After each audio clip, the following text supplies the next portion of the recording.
c'est waouh. Et le thème de ce matin, je l'ai reçu à 5h du matin. Hier, je me suis couché. J'avais rien reçu, j'étais fatigué, j'ai dit bon, moi je vais dormir, j'ai commencé à dormir. Et quand je me suis réveillé dans la nuit pour adorer mon Dieu, automatiquement, il m'a balancé ça. C'est comme un SMS qu'il a envoyé. Alléluia. Parce qu'il veut que tout soit organisé. Et le thème va te faire comprendre beaucoup de choses. Alléluia. Vous savez, cette année, tu ne vas pas vivre ta vie comme ça. Mais tu vas vivre ta vie comme ça. Le thème de ce matin, c'est élite. Quel est ton emploi du temps? Mais Dieu veut que tu aies un emploi du temps. Vous savez, quand on va à l'école, on met à notre disposition un emploi du temps. Ce qui donne à chaque professeur de savoir son heure de passage. Mais s'il n'y a pas d'emploi du temps, les professeurs, ça va être un cafouillage. Souvent, ta vie est cafouée parce que tu n'as pas d'emploi du temps. Et tout s'entremêle. Mais ce matin-là, Dieu veut que tu aies un emploi du temps. Étant élite, ce n'est pas l'emploi du temps de n'importe qui, mais l'emploi du temps des élites. Parce qu'il veut que tu fonctionnes comme étant élite en cette année 2025 et pour le reste de ta vie. Alléluia. Alors, comme je disais tantôt, le thème c'est élite. Quel est ton emploi du temps? On va prendre 1 Pierre 2, verset 1 à 4. 1 Pierre 2, verset 1 à 4. Il dit quoi? 1 Pierre 1, verset 2 à 4. 1 Pierre 2, 1 Pierre 2, pardon, verset 1 à 4. Rejetant donc toute malice. Lis un peu avec vivacité, s'il te plaît. Rejetant donc toute malice et toute ruse. Rejetant donc toute malice et toute ruse. La dissimulation. La dissimulation. L'envie. L'envie. Et toute médisance. Et toute médisance. Désirez. Comme des enfants nouveau-nés. Comme des enfants nouveau-nés. Le lait spirituel est pur. Le lait spirituel. Désirer le lait spirituel est pur. Afin que par lui. Vous croissiez pour le salut. Vous croissiez pour le salut. Si vous avez goûté que le Seigneur est bon. Si vous avez goûté que le Seigneur est bon. goûté que le Seigneur est bon, vous puissiez croire pour le salut. Est-ce que vous savez que pour croire pour le salut, il faut être dans les choses du salut. Alléluia. Et il faut être organisé. À un moment donné, ta vie, il faut que cette vie-là ait une organisation. Mais selon Dieu, pas selon les hommes. Il y a l'emploi du temps des hommes, il y a l'emploi du temps des élites.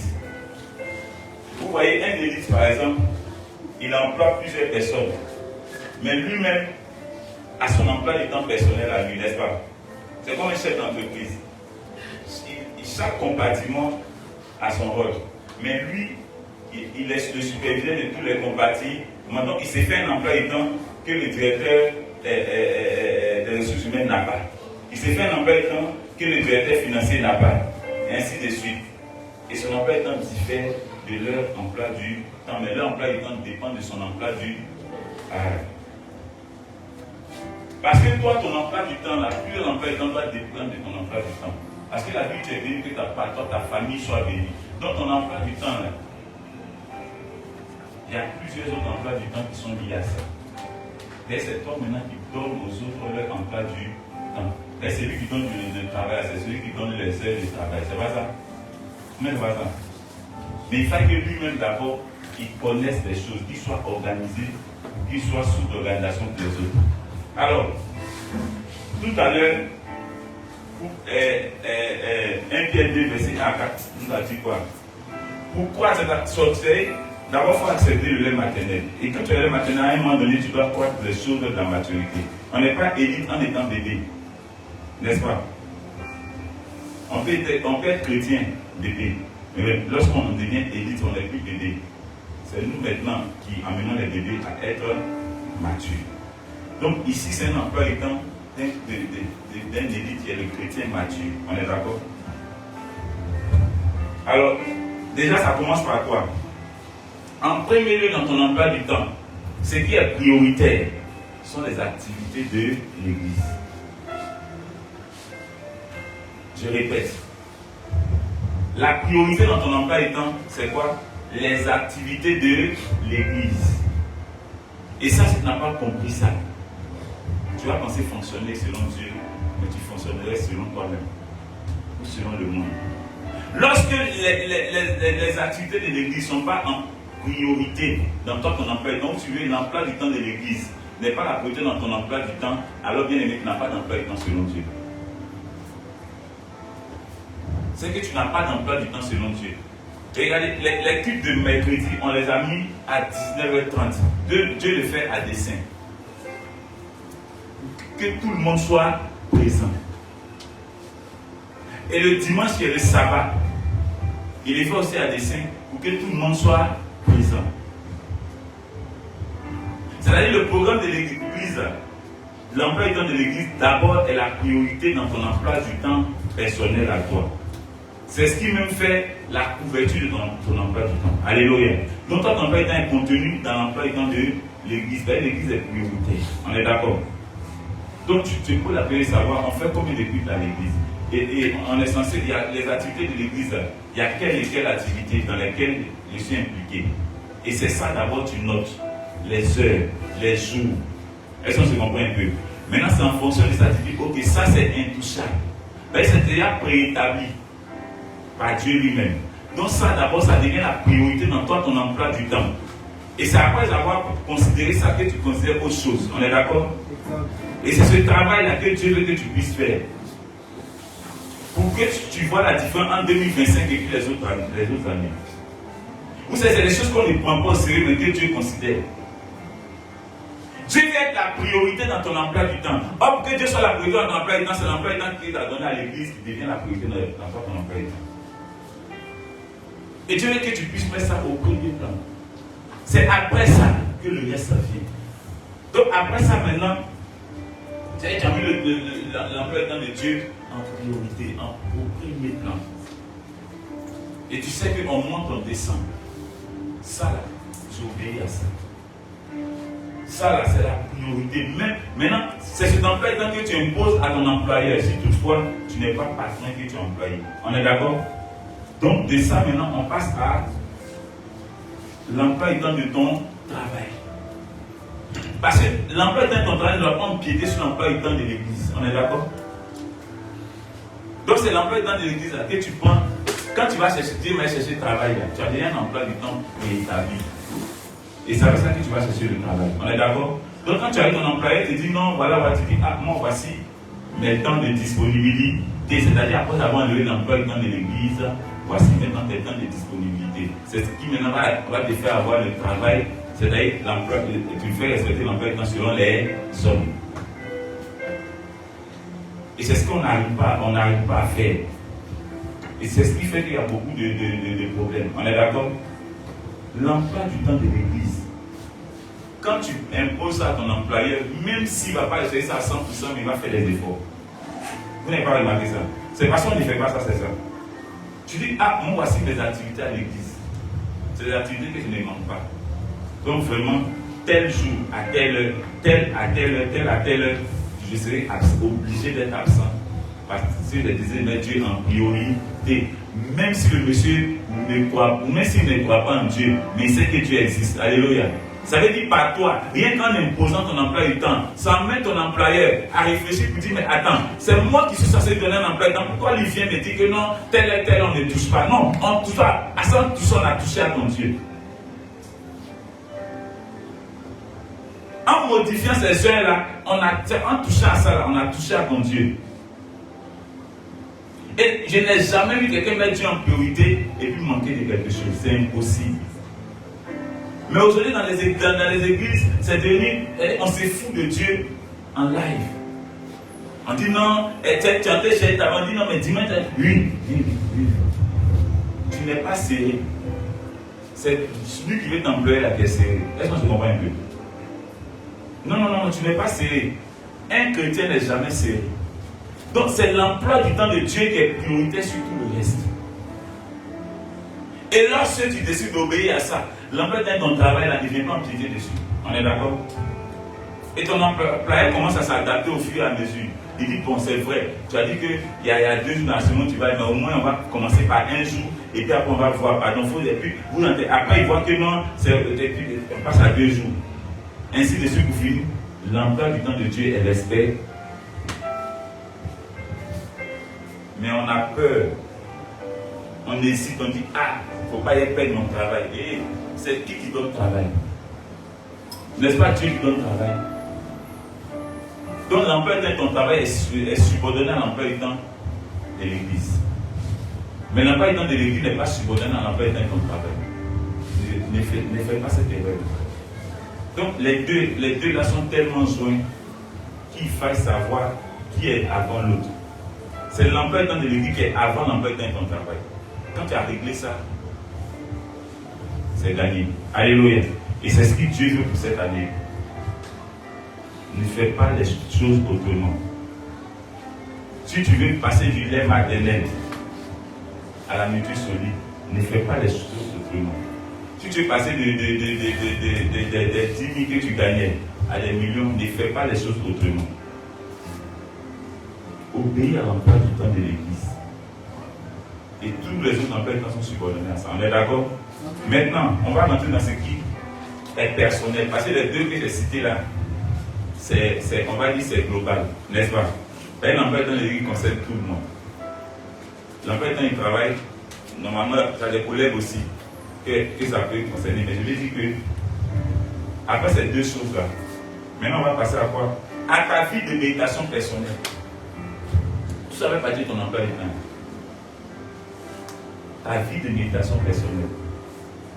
On va prendre 1 Pierre 2, verset 9, qui dit quoi? Ta vie de méditation personnelle. 1 Pierre 2, verset 9. Vous, au contraire,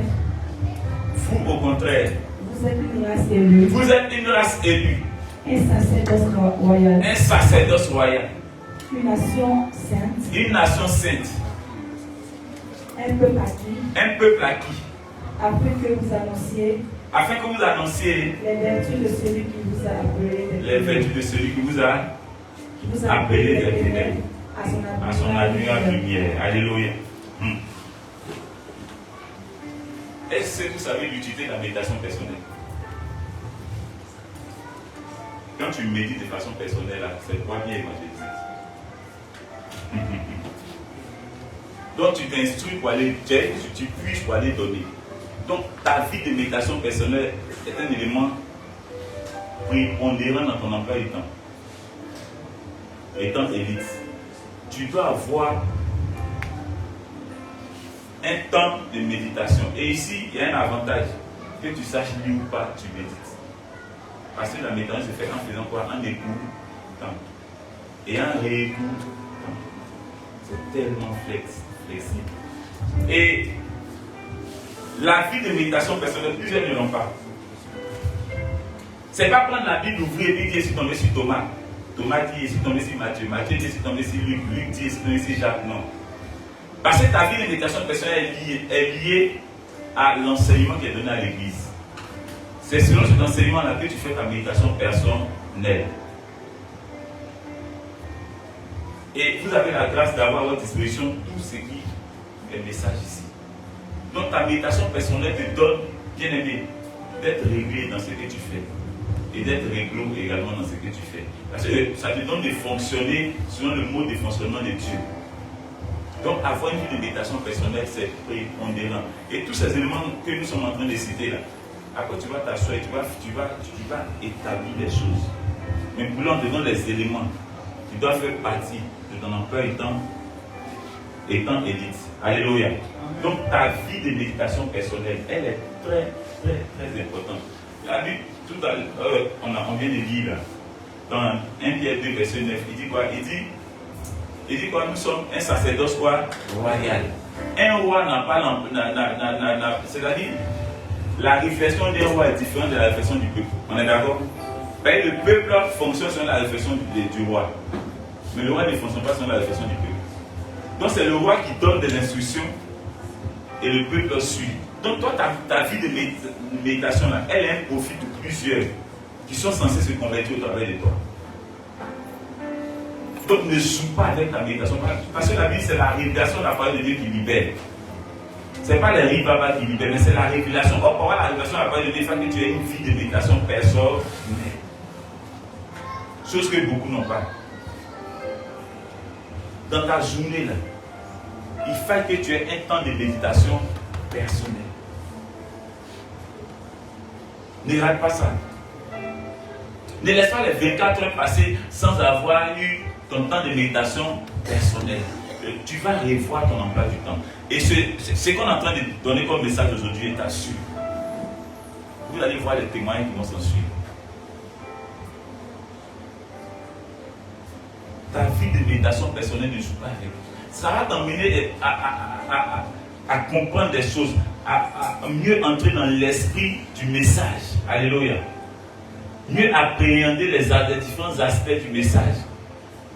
Et mieux être en paix avec toi-même et en paix avec Dieu. On est d'accord?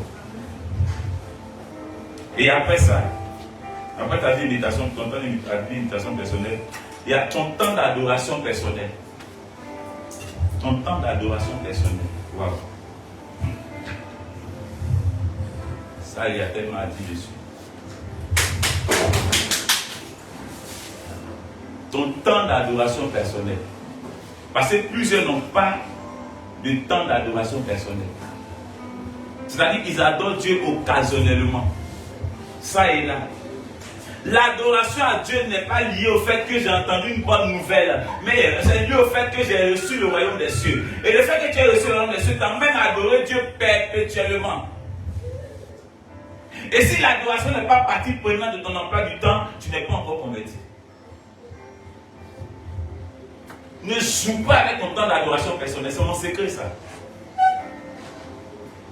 Mon secret, c'est le temps d'adoration personnelle. C'est pas parce que tu es bon que tu adores Dieu, mais c'est parce que tu reconnais qu'il est bon que tu l'adores. Le point, c'est que vous pensez que c'est parce que vous êtes bon que vous adorez Dieu. Non, c'est parce que tu reconnais que tu es bon que tu l'adores. Quand il venait mourir, quand Jésus venait mourir sur terre, il n'est pas mort des personnes qui étaient bonnes, mais il est mort des personnes qu'il a rendues bonnes. Quelqu'un me comprend un peu? Celui qui n'a pas de temps d'adoration personnelle n'est pas élite. L'élite, c'est celui-là qui est. C'est celui-là qui reconnaît ça à Dieu au travers de son adoration. Mais il fait de ça un emploi du temps qu'il respecte. Quelque chose de.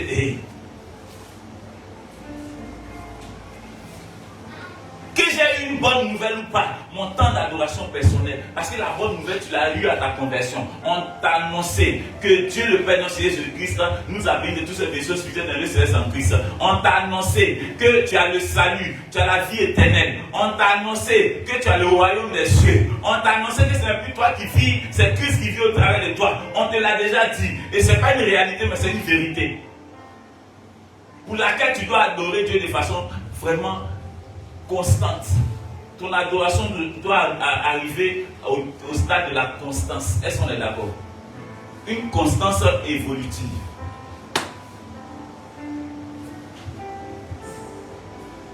Et tant que tu ne vas pas faire, tu ne vas pas le faire, bien aimé, c'est un problème. Parce que Dieu prend plaisir à ce temps d'adoration. Élite, aie tes temps d'adoration personnelle. Et tu vas voir le bénéfice du fait d'adorer Dieu de façon personnelle. Ben, ton adoration personnelle te donne d'avoir une relation intime avec Dieu. Une intimité bien aimée qui te donne toi-même d'être à l'aise, d'être en paix avec toi. La foi grandit par le moyen de l'adoration. Parce que ta méditation te fait mieux adorer. Ton adoration te fait qualifier Dieu. Or, tu ne peux pas qualifier celui que tu ne connais pas. Or, quand tu adores Dieu, bien aimé, il prend tellement plaisir. La Bible dit, lorsqu'on adore, il assiste son trône et il savoure notre adoration. Tu veux que Dieu te donne à manger, mais toi, tu ne le nourris pas.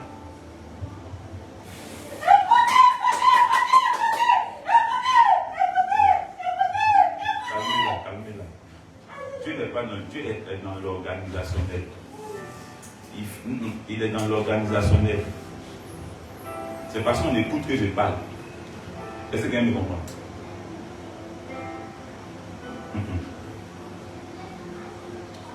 Donc je disais, Ton temps d'adoration personnel ne joue pas avec. Ne joue pas avec ton temps d'adoration personnel. C'est tellement délicat. Ce point est tellement focal. Il ne faut pas jouer avec. Un chrétien qui n'a pas... Tu ne peux pas te dire élite sans avoir de temps d'adoration. Regarde, les temps d'adoration personnel te fait te déconnecter de beaucoup de choses. De beaucoup de loisirs. Parce que tu vas commencer à... On parle de l'amour de Dieu, mais tu vas commencer à savourer l'amour de Dieu au travers de tes temps personnels d'adoration.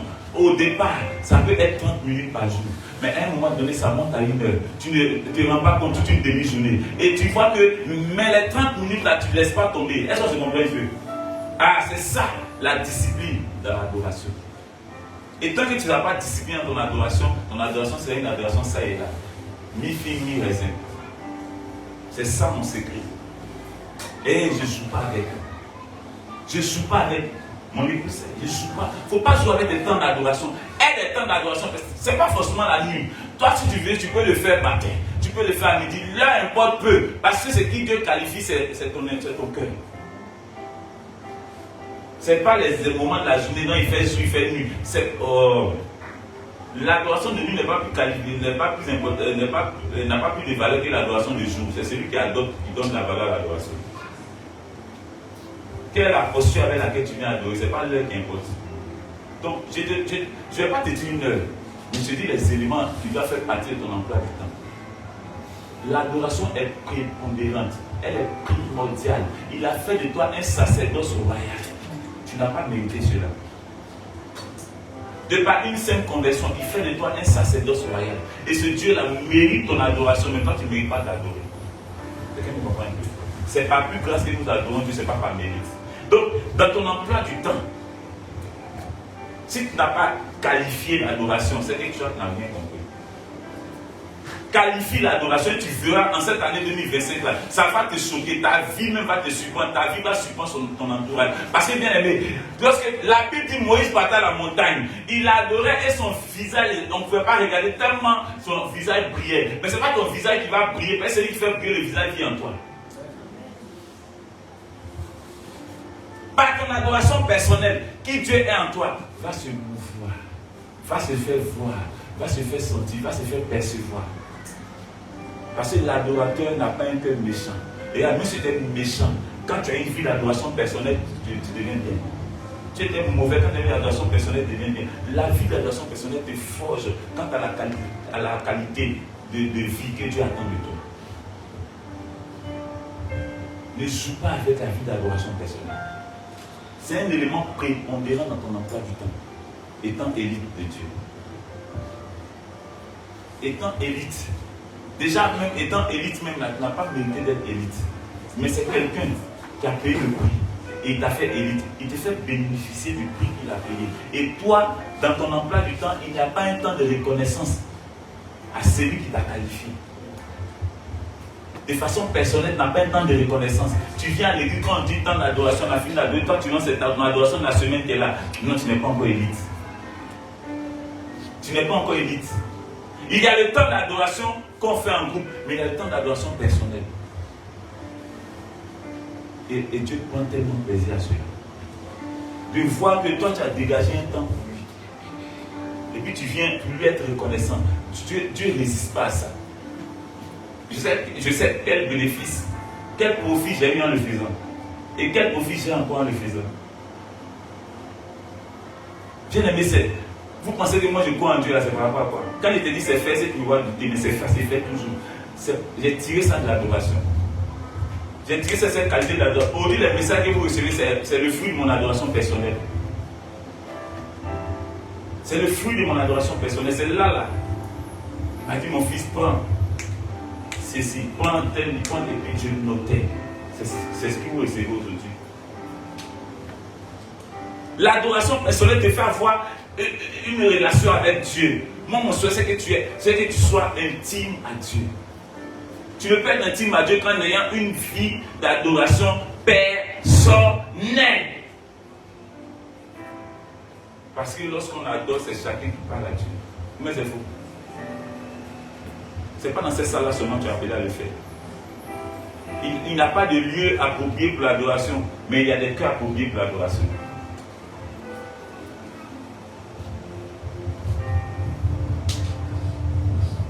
Alors que ton cœur soit un cœur qui est voué à l'adoration, et tu verras. Toi-même, tu verras. Pardon, je te demande pardon dans ton emploi du temps. Dans ton emploi du temps. Que l'adoration personnelle ait une place prépondérante. Et tu verras. On t'a parlé de Dieu. Toi-même, souvent, tu as parlé de lui. Mais tu verras qui est Dieu. Vous savez, l'assurance que j'ai, je l'ai tirée de mon adoration personnelle. Tu ne peux pas venir me dire que non, voilà ce que là, t'as ou bien telle chose que tu as fait savoir. Tu ne peux pas venir me dire ça. Parce que je sais ce que j'ai su de lui de par mon adoration personnelle. Je sais ce que j'ai appris là-bas. Je sais ce que je sais. Et je sais comment il est. Je suis en train de te livrer mes secrets. Ce que tu entends aujourd'hui là, c'est plus que même si je te donnais des milliards. Parce que ça, wow, la Bible est 24 vieillards. À la vue du Père, qu'est-ce qu'ils font? Ils enlèvent leur couronne. Ils jettent par terre. C'est-à-dire, leur couronne, ça pouvait être leur position qui leur donnait d'avoir des milliards. Mais la Bible dit qu'ils enlèvent ça, ils jettent par terre. Et ils se prosternent. Ils se jettent en train d'adorer Dieu. Est-ce que vous savez l'importance de l'adoration dans la vie du chrétien? Tu n'es pas élite parce que tu as des milliards, non. Mais tu es élite quand tu es reconnaissant à celui qui te donne tout. Sinon, les milliards, les hommes du monde l'ont aussi. Mais eux ne sont pas reconnaissants à Dieu.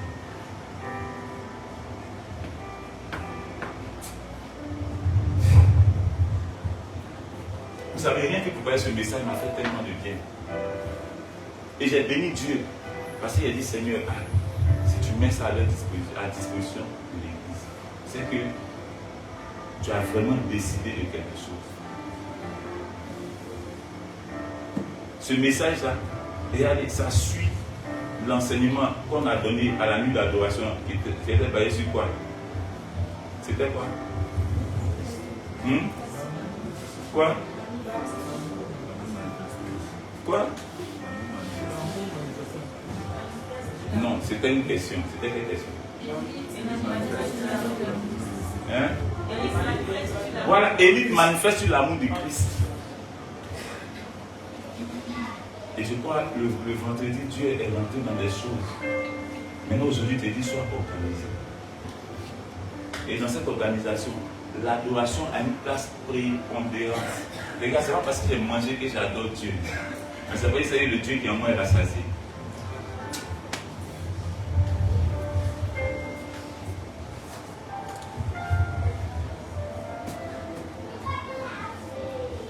Lorsque je prends l'histoire de Jean-Baptiste, la Bible dans le désert.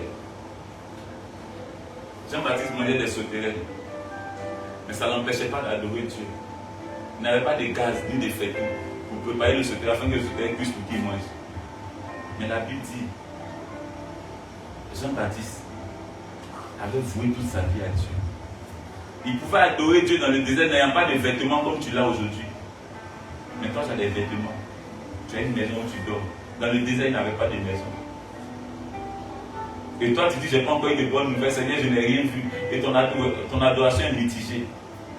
Ton adoration ne doit pas dépendre de ce que tu attends ou ce que tu vois. Mais ce que tu sais. Te faire adorer Dieu de façon illimitée. Et si dans ton emploi du temps, il n'y a pas la place pour l'adoration, c'est que toi, ce n'est pas la peine. Et le problème, c'est parce que tu n'adores pas ainsi que tu as des problèmes. Tu ne peux pas adorer ainsi en ayant des problèmes. C'est impossible. Parce que je sais de quoi je te parle. Je sais de quoi je te parle. Si tu fais de ça ton quotidien, bien aimé, les gens vont te dire que tu fais le médicament. Toi, tu vas le médicament. Et tu adores Dieu, tu es reconnaissant à Dieu. Ta reconnaissance a trop dépendu des temps et des circonstances. Mais c'est ton adoration qui crée, c'est ta reconnaissance par l'adoration qui crée les temps et les circonstances.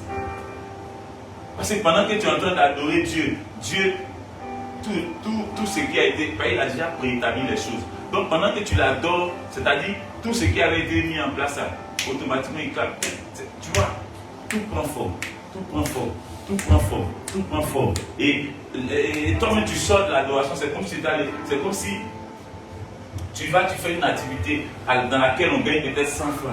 Mais toi, tu amasses des millions là-bas. On te dit, mais tu fais comment? C'est pas que ton travail est excellent, mais ton adoration est excellente. L'adoration donne la qualité à tout ce que tu fais. Oh, Dieu t'a qualifié. Donc, étant qualifié, tu dois lui vouer un temps d'adoration personnelle qualitatif.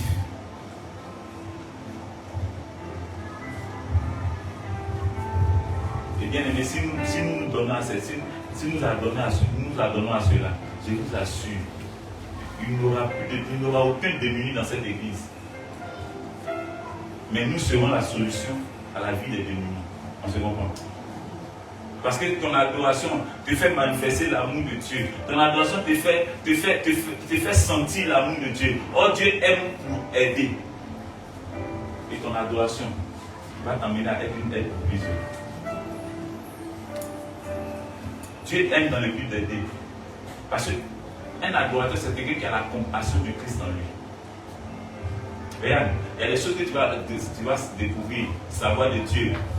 Ça va sortir de ta bouche. On est en train de le qualifier. Et quand tu es dans l'adoration, ce que tu as dit là, c'est ce qui maintenant devient. C'est-à-dire que tu te dis, ah donc Dieu est à ce niveau-là. Et parce que par ton adoration, tu l'as mis à ce niveau-là. C'est ce niveau-là que tu vis.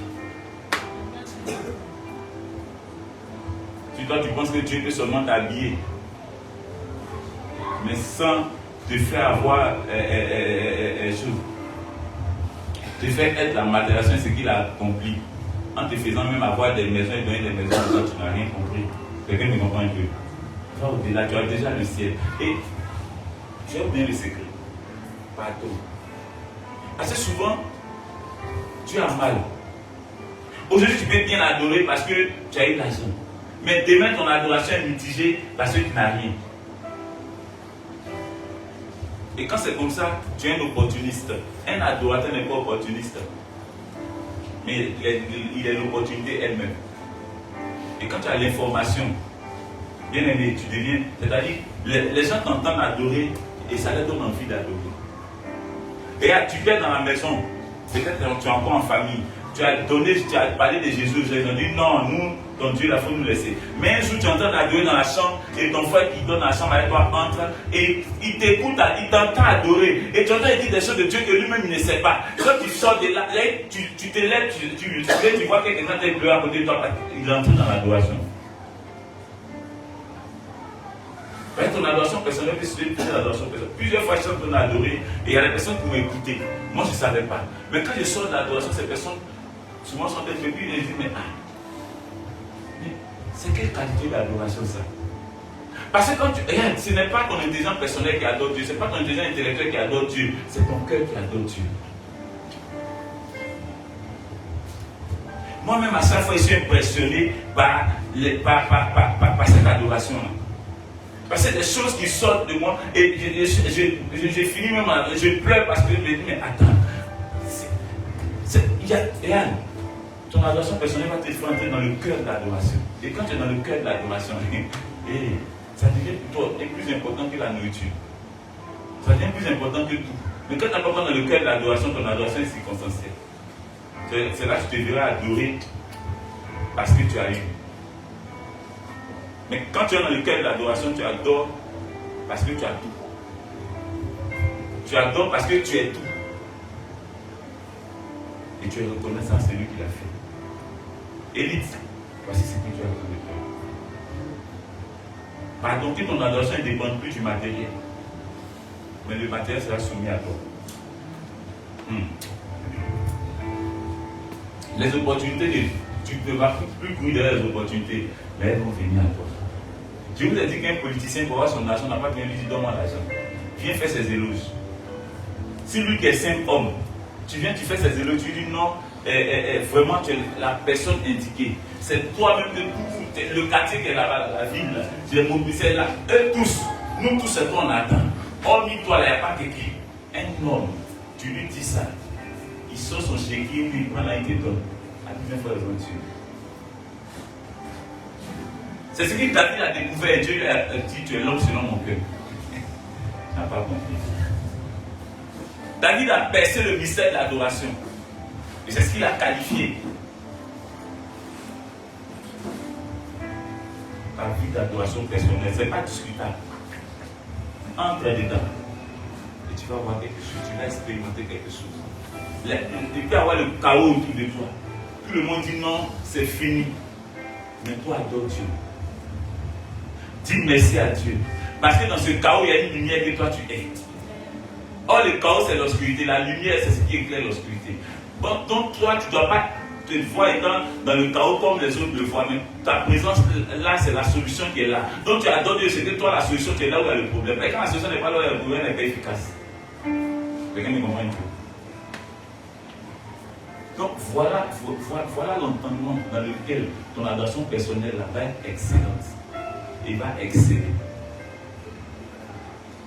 C'est le secret. Moi, on ne m'a pas enseigné ça. Mais Dieu m'a appris ça par l'adoration. Je me souviens des temps d'adoration avant, c'était. Mais quand je me suis discipliné, on ne m'a pas enseigné ça, mais je me suis dit non, aucune journée n'est passée que je n'adore mon Dieu. Au moins une fois. Et Dieu a validé. Et par moment, je pouvais me prendre toute une demi-journée. Et je suis en train de l'adorer, je ne sens pas. Et tu vas expérimenter ça. Quand tu vas avoir de la pleine temps de l'adoration personnelle, tu ne vas pas sentir le temps passer. Tu vas penser que ton estomac n'avait pas faim. Tu pourras adorer de façon exceptionnelle. Et vous remarquez, l'adorateur ne garde pas quelque chose sur son cœur. Mais quand tu adores Dieu, même si tu étais méchant, tu deviens gentil. Même si tu étais mauvais, tu deviens bon. Parce que l'adorateur, par ton adoration, tu te fais. C'est l'exception que Dieu est en toi, se matérialise. Nous sommes un peuple adorateur. C'est pourquoi il insiste sur l'adoration. Nous sommes un peuple adorateur. Il dit cher de l'adorateur qui m'a adoré en esprit. Et tu ne peux adorer en esprit en vérité sans avoir de l'adoration personnelle. C'est impossible. Regardez David, quand il est vécu sous la loi, il avait ce temps d'adorer. Regardez, quand le premier lui dit non, David, tu ne vas pas construire les temples. Hein? C'est quelqu'un d'autre qui va être même entaché de sang. Il n'a pas dit à David qui allait le faire. Mais lorsqu'il tourne dos, David entre dans un temps d'adoration personnelle, là où Dieu lui révèle que c'est Salomon qui va le faire. Est-ce que ton temps d'adoration personnelle te fera savoir des choses sur Dieu que beaucoup ne savent pas.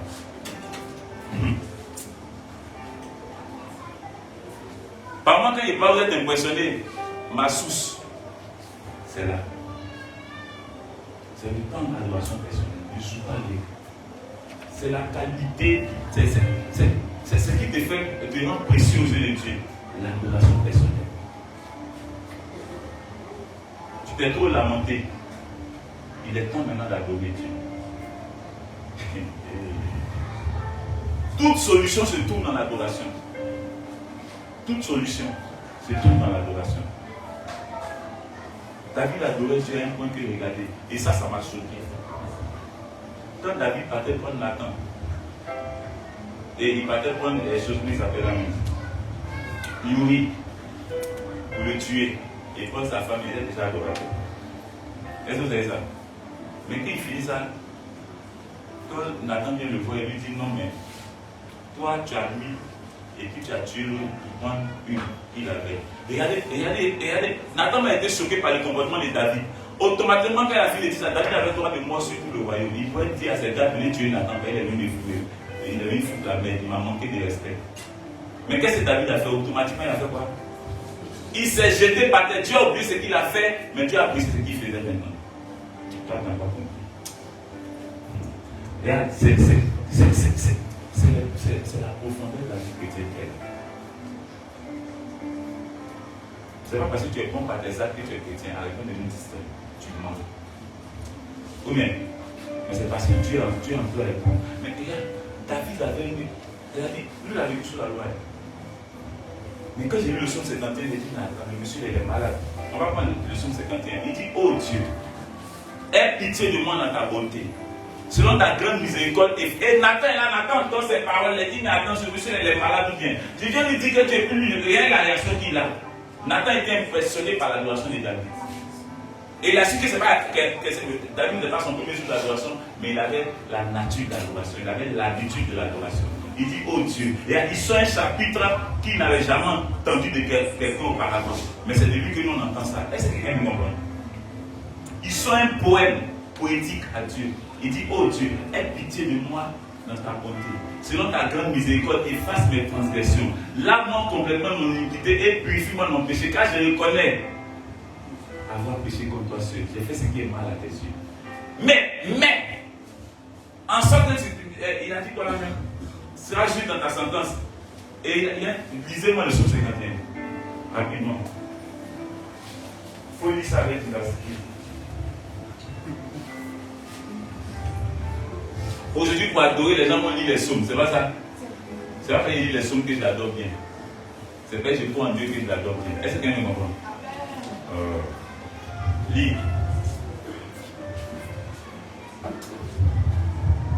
Psaume 51. Oh Dieu. Oh Dieu. Aie pitié de moi dans ta bonté. Aie pitié de moi dans ta bonté. Selon ta grande miséricorde. Selon ta grande miséricorde. Efface mes transgressions. Efface mes transgressions. Lave-moi complètement de mon iniquité. Lave-moi complètement de mon iniquité. Et purifie-moi de mon péché. Et purifie-moi de mon péché. Car je reconnais mes transgressions. Car je reconnais mes transgressions. Et mon péché est constamment devant moi. Et mon péché est constamment devant moi. J'ai péché contre toi seul. J'ai péché contre toi seul. Et j'ai fait ce qui est mal à tes yeux. Et j'ai fait ce qui est mal à tes yeux. En sorte que tu seras juste dans ta sentence. En sorte que tu seras juste dans ta sentence. Sans reproche dans ton jugement. Non, David, tu es un esprit. Comment il peut dire à Dieu que Dieu sera quoi? Sans reproche dans ton jugement. Quand on juge quelqu'un, c'est vous faire des reproches. Mais il dit à Dieu, tu seras sans reproche dans ton jugement, mais tu es miséricorde. En fait, là, il touche à la miséricorde de Dieu que lui savait que les autres ne savaient pas. Oh, il était sous la loi. Mais il savait que le Dieu assis sur le trône de justice avait la miséricorde en lui. Oh, j'aime ça. Parce que lui-même, David a dit la sentence là qu'il a pris, c'était la mort. Maintenant, quand il va maintenant parler à Dieu, lui dit, répète ça, la dernière phrase. Il dit, je sais que tu es sans reproche dans ton jugement. Mais attends, quand tu as tué quelqu'un pour sa femme, tu dis à Dieu, il est sans reproche dans ton jugement. Et Dieu prend plaisir à ça, c'est bizarre. Pour adorer, il faut être fou. Mais pour être fou, il faut connaître Dieu. Pour connaître Dieu, il faut l'étudier. Quelqu'un peut me comprendre bien? Attends, pour adorer, il faut connaître Dieu. Pour connaître Dieu, il faut adorer. Je répète. Pour adorer, il faut connaître Dieu. Pour connaître Dieu, il faut adorer. Les deux vont de pair. C'est vrai que quelqu'un m'a compris. Continue. Voici. Je suis né dans l'iniquité. Et ma mère m'a conçu dans le péché. Mais tu veux que la vérité soit au fond du cœur. David est en train de dire à Dieu, je n'ai pas la vérité au fond de mon cœur. Mais toi, tu veux que la vérité soit au fond du cœur. Qu'est-ce qu'il va dire maintenant? Fais donc pénétrer la sagesse au-dedans de moi. Oh, il s'est passé des passages. Je n'avais pas la révélation de ta parole. Maintenant, donne-moi la révélation de ta parole. Hein? Purifie-moi avec l'hysope et je serai pur. Lave-moi et je serai plus blanc que la neige. Il dit Dieu, je suis sale. Mais toi, tu as l'eau propre pour laver ma saleté. Lave-moi. C'est bon, ma fille. Est-ce que vous voyez Dieu? Ça, c'est le fruit de l'adoration de quelqu'un. Une adoration personnelle. Ce n'est pas à l'église que David allait faire ça. N'est-ce pas? Ce n'est pas à l'église qu'il a fait ça. C'est à la maison. Il s'est jeté là, adorer Dieu. Et son adoration, lorsqu'il sort de là, Dieu lui pardonne. Déjà, Dieu lui pardonne automatiquement. Et Dieu passe à autre chose. Mais comme on était sous la loi et que quelqu'un devait payer, oh, c'est celui qui a péché qui paye. Mais les gens ont payé. Et lui me dit à Dieu, mais c'est moi qui ai fait le mouvement faute. Il dit non, toi tu es trop précieux, calme-toi. Est-ce que tu veux être précieux aux yeux de Dieu? Est-ce que, souvent quand on me voit, on dit non, Satan m'a dit, il dit d'abord le fou, c'est pas que c'est que rien ne fait que tu fais mal. C'est pas que je suis bon que Satan ne peut rien me faire. Mais c'est parce que je crois à la bonté de Dieu. Ça n'a pas compris. Moi je connais mon secret. Et Satan sait que j'ai le secret. Non, je m'en fous de lui. C'est l'adoration. Et il te fait savoir que Dieu est capable. Il te fait savoir que Dieu est fort, il est puissant, il est bon. Et sa bonté, rien ne résiste à la bonté de Dieu. Et c'est l'adoration qui te fait savoir ça. Où jouer avec ça. Cette année, on va entrer dans quelque chose de. C'est-à-dire, et comment l'année même a commencé. C'est pas bizarre. C'est-à-dire, si toi tu n'es pas devenu fou en cette année, folie selon Dieu, si tu n'es pas devenu fou, c'est que toi, tu n'es pas normal. Tu n'es pas quelqu'un qui comprend. C'est-à-dire, pour être normal, il faut être.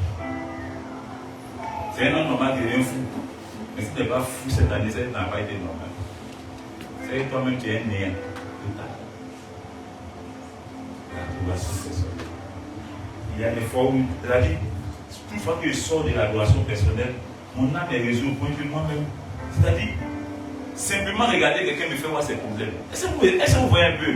Et tu veux avoir un prophétique excellent. Va, être dans l'adoration personnelle. C'est là-bas, c'est le secret. Moi, c'est que quand Dieu me fait lire dans les cœurs, quand il me fait lire dans les cœurs, ça va être si fort. Mais ce n'est pas ici qu'il en est capable. Ah oui. Toutes ces choses qui par l'adoration étaient à Dieu, tu vas le faire. Il le fait. On a parlé de la cité des élus de Dieu, parce que j'ai oublié. J'ai pas oublié. J'ai pas oublié. Mais Dieu est en train de faire son travail. Ce n'est pas tout terrain construit. Ce n'est pas terrain dans donné, il a donné. Regardez ça. Je n'ai jamais oublié ça. Mais on est dedans. Dieu a déjà entamé sa chose. Est-ce qu'il y a besoin de 100 personnes? J'ai seulement besoin de quoi? La vie te sauve, dans ta famille soit sauvée. Est-ce que l'adoration va te faire avoir c'est-à-dire, va faire de toi un projet dont tout le monde profite. C'est l'adorateur qui est qualifié au nom de Dieu. L'adorateur. Il n'y a rien d'important à ses yeux que Dieu. C'est celui-là qui met Dieu au premier rang. On ne va jamais dire un adorateur. Est-ce que tu as donné ta dîme? Toi, tu n'es pas un adorateur. Un adorateur, est-ce que toi-même là, de temps en temps même là, toi, tu n'es pas un adorateur. L'adorateur, lui, il appartient à Dieu. Donc, tout appartient à Dieu. Et c'est Dieu même qui gère la vie de l'adorateur. C'est lui qui gère toutes ses ressources. Peut-être vous avez trouvé que c'est un peu bête.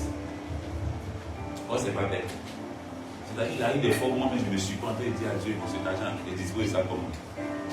Dis-moi. Après ça, on lui a dit, bien sûr, moi, je dispose ça comment? Dis-moi quelque chose, je veux que toi-même tu. Il peut arriver qu'il dise à Dieu, choisis mon habit, je vais porter. Et puis se coucher sur le lit. Et puis il dit, prends temps. Parce qu'on a eu le temps d'être amis dans l'adoration. Oh, tu n'as pas compris. Dieu, il veille au cœur. C'est-à-dire, tous les aspects de ta vie, là, Dieu gère ça, mais tu n'as pas compris. C'est l'adorateur, tout ce qui sort de sa bouche là, est effectif. Qui m'a déjà appelé ici, qui était malade, et puis j'ai parlé, et puis c'est pas fait. Il est ça. Quel que soit le degré de la maladie, même les Syriens viennent ici, ça passe. Les gens qui étaient déjà morts, ils viennent, ça passe. Pourquoi? C'est l'adoration qui se matérialise. Il n'y a rien de. C'est le fruit de l'adoration. Je suis fruit de l'adoration. Moi, je suis fruit de. Si tu es devenu comme papa, adore Dieu. C'est mon secret. Tu dis non, je vais avoir cette âme que papa a. Adore Dieu. Je vais avoir ce zèle qu'il a, qui fait que quand il dit quelque chose, il s'en fout de comment ça se fait, mais il sait que ça se fait. Entre dans l'adoration.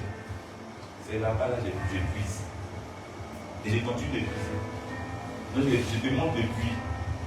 Quelqu'un me comprend un peu? Je te montre depuis. C'est l'adoration.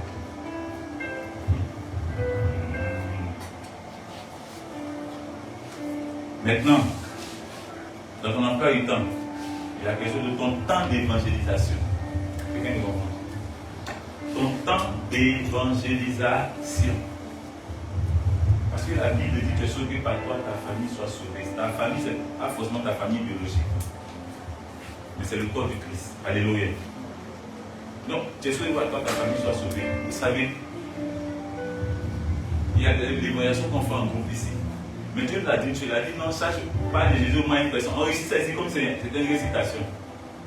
Mais si tu penses qu'il parlait à une personne, c'est suffisant. Parler à une seule personne par jour, c'est suffisant de vous d'abord. Est-ce que c'est suffisant? Dans ton emploi du temps, mets dedans. Que chaque jour tu vas parler au moins à 3 personnes. Il dit, mets ça dans ton emploi du temps. Ça, c'est ton évaluation personnelle. Il n'est pas dit qu'on vient faire ici en groupe. Ça n'a rien à voir avec l'évaluation en groupe qu'on fait. Chaque jour, toi dois parler au moins. Et quand tu te donnes cette motive, ce n'est pas musulman. Tu dois te faire savoir le problème de ces personnes. Et quand tu vas leur parler, tu leur parles de leurs problèmes dont tu as la solution, dont tu es la solution. Et quand tu passes, souvent ils pleurent. Ils disent, mais c'est que Dieu ne va pas oublier. Mais non, il ne t'a pas oublié, n'oublie personne. Viens. L'action te suit tranquillement. Et ça, tu vas voir. Tu veux développer le prophétique, évangéliste. Il n'y a pas de personne qui prend les révélations à cœur qui n'est pas prophétique. C'est impossible. Parce que pour parler, il faut savoir. Combien? Donc, décide de le faire ici et tu verras. Tu verras. C'est tranquille. C'est tranquille. Tu dois avoir ton. Ne néglige pas ce temps d'évangélisation là. Il est important dans les 24 heures là. Si tu vas avoir 30 minutes à ça, 15 minutes. Et puis maintenant, il y a les réseaux sociaux qui sont là. Mais tout simplement, tu causes les gens sur WhatsApp. Tu parles de n'importe quoi. Tu ne dis rien de bon. Par moi-même là, tu peux faire un post. Chaque jour, je te dis vraiment, je fais un post où je parle de la parole. Et les gens vont dire des connaissances. Moi, tes amis sur Facebook dépassent au moins 100. Ou bien, tu as plus de 100 amis sur Facebook. Tu écoutes les messages ici, mais toi, tu n'as pas le personnel là, sur ton compte personnel là. Rien. Quand on va là-bas, c'est les plages. Tu as la plage. Quand on va là-bas, c'est les autres postes là qui dominent. Vous savez, les gens convertis sont sur tes amis là. Et eux, ils postent des trucs de Bordeaux, de je ne sais quoi, de je ne sais qui. Et toi, tu es là. Toi, tu es muet. Oh, tu as beaucoup appris, mais tu es muet. Ton compte Facebook là doit maintenant parler aux gens. On est d'accord?